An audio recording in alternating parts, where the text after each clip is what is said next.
Le monde du ciel et des avions en particulier a toujours fasciné nos âmes d'enfants et pour certains encore, leur vie d'adulte. En France, ils sont plus de 3500 à exercer le passionnant métier d'aiguilleurs du ciel. Maîtres d'œuvre d'une chorégraphie subtile, dont ils sont les metteurs en scène et chefs d'orchestre. Véritables ballets aériens sur une scène aussi vaste que le ciel.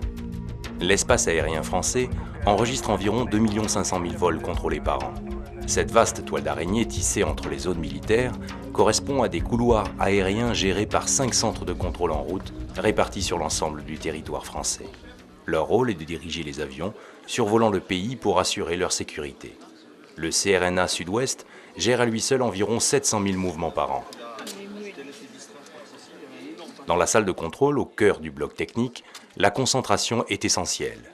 Être aiguilleur du ciel, c'est pouvoir analyser et décider très vite. C'est être capable d'optimiser une trajectoire, de prendre en compte simultanément de multiples informations comme la complexité du trafic, les conditions météorologiques. Un seul et unique but, la sécurité du transport. Et puis tu as un souci entre le Ryanair et le jet uniforme qui se pose à Clermont, je te les marque. Ouais, demande-moi une voilà. Au jet uniforme. Ouais. Chaque poste fonctionne en binôme. L'organique gère les entrées et sorties à l'intérieur du secteur et détecte les conflits possibles entre les avions qui rentreront dans la zone au cours des prochaines minutes.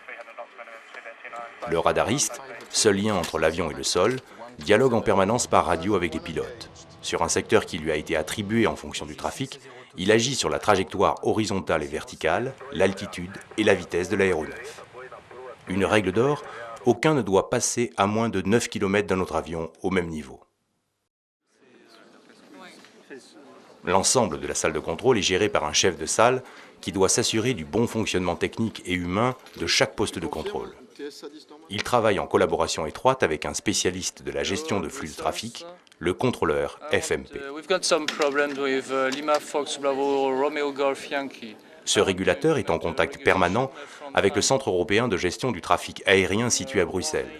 Cet organisme adapte les flux de trafic aux capacités offertes par les centres. Grâce aux multiples outils informatiques à sa disposition, il analyse, contrôle et évalue 2 heures à l'avance l'état du trafic en fonction des différents mouvements d'aéronefs. Le chef de salle, véritable chef d'orchestre, gère toutes les décisions inhérentes au fonctionnement harmonieux de la salle. Il décide de l'ouverture de nouvelles positions de contrôle si les pointes de trafic l'imposent. Il doit prendre les bonnes décisions en cas de fausses notes, dysfonctionnement technique, incidents liés au trafic. Homme clé d'une partition délicate et complexe, il est celui sur lequel repose confiance et sérénité. Le chef de salle, c'est d'abord un contrôleur qualifié comme les autres contrôleurs qui travaillent sur les positions. C'est un travail où on est amené à être très solidaire au niveau du travail et au niveau de la vie, puisqu'on arrive à fonctionner ensemble 24 heures sur 24. Alors une qualité primordiale pour être contrôleur ou chef de salle, moi je pense que j'en vois 2, elles sont communes. Ça serait l'écoute de tout ce qui se passe, aussi bien l'environnement direct qu'indirect, et puis on va dire une certaine sérénité.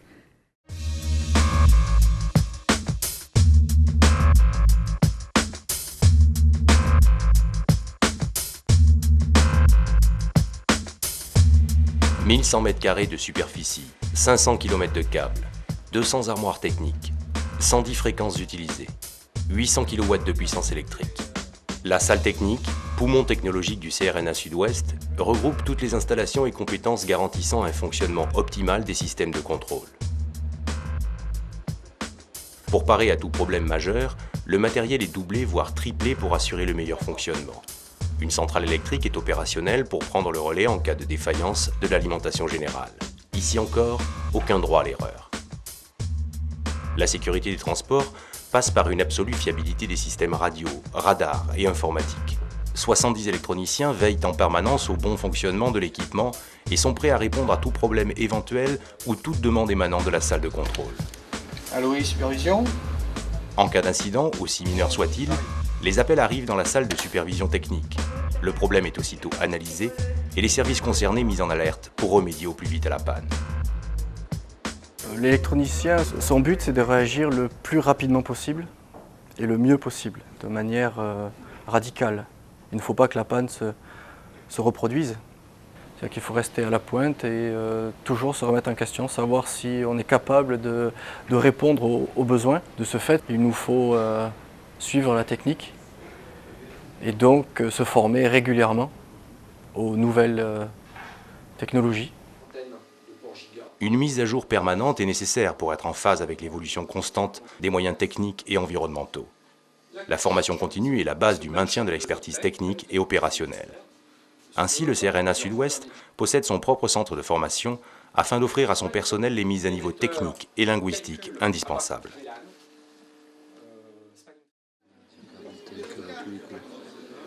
Dans ce métier exigeant, dans ce rôle psychologiquement difficile, les acteurs du CRNA Sud-Ouest sont conscients des lourdes responsabilités qui leur incombent.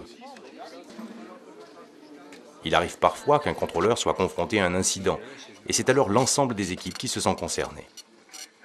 Régulièrement, des réunions sont organisées pour échanger, analyser, envisager des solutions. Un dispositif qui permet concrètement de renforcer professionnalisme, cohésion et réactivité dans un processus incessant d'amélioration continue. La subdivision qualité de service au sein du service exploitation, et nous avons l'identique au sein du service technique, est plus spécifiquement chargée de détecter, d'analyser, d'évaluer tous les événements liés à la sécurité. Notre rôle est aussi de proposer des mesures correctrices et, chose importante aussi, de restituer auprès des contrôleurs tous les événements significatifs et de leur permettre de partager la richesse de l'expérience vécue. L'expérience vécue, nous l'utilisons en termes de retour d'expérience, de gestion proactive de la sécurité, par le biais de briefings, de réunions, de support papier, support informatique. Le principe est que l'expérience d'une personne peut profiter à tout le monde, elle n'est vraiment utile que si elle est partagée.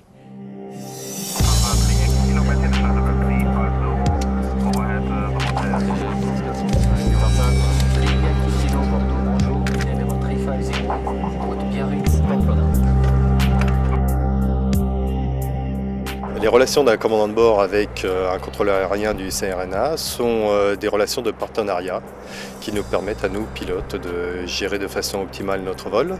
Donc cela va bien au-delà de la fonction première du contrôle aérien qui est de séparer les flux de trafic, mais ça peut être aussi des informations sur des zones de turbulence qui nous permettent à nous, commandants de bord, d'optimiser notre niveau de vol, des informations météorologiques sur des zones de givrage par exemple, sur des gestions de trajectoire qui nous permettent de gagner des minutes précieuses sur des routes directes ou dans un cas plus extrême qui nous permet de gérer un éventuel déroutement en toute sérénité.